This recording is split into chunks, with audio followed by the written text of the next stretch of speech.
아름다운 중년을 위한 채널 미디어 중년입니다. 아중님들 놀라셨죠? 제가 갑자기 선글라스를 쓰고 나타나서 제가 지난 금요일 오후에 뿌띠 성형수술을 했습니다.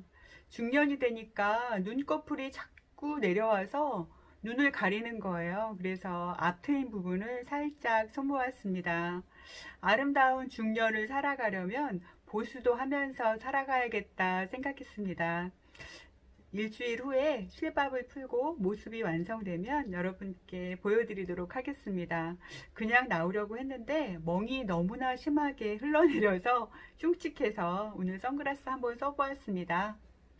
그럼 오늘의 미디어 중년을 시작하겠습니다. 오늘은 우리 아중님들과 포스트 코로나 시대에 우리 중년들은 어떤 마음가짐이어야 할까 조금 생각해 보게 되었습니다. 팬데믹 코로나19로 인해서 전 세계가 혼돈 속에 있지만 그래도 갈피를 잡으려고 안간힘을 쓰고 있는 우리 인류의 노력이 짠하게 느껴지는 지금입니다.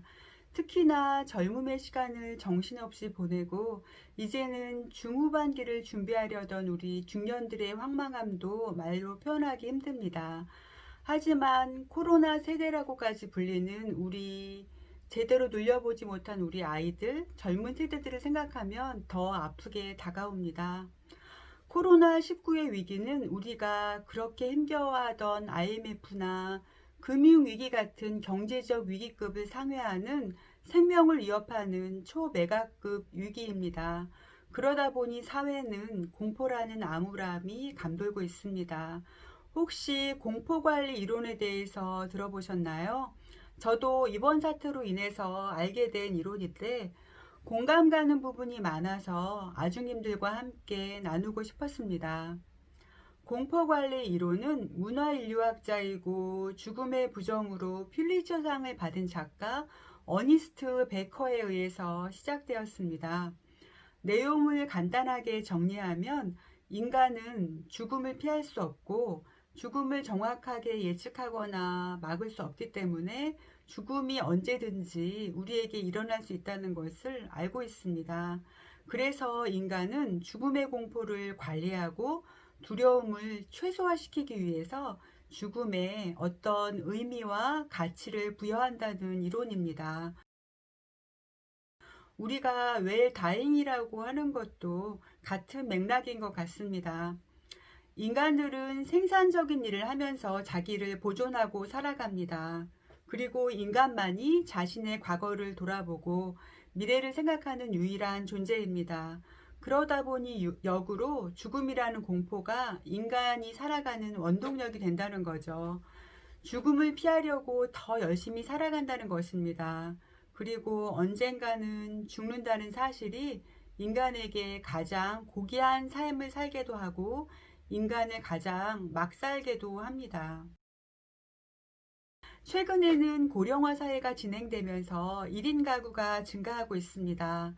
자녀들을 독립시키거나 이혼, 사별, 별거, 졸혼 등으로 중년들도 1인 가구들이 많아지고 있는 상황에서 코로나 같은 감염병은 1인 가구에게 더 불리하다는 연구들이 있습니다.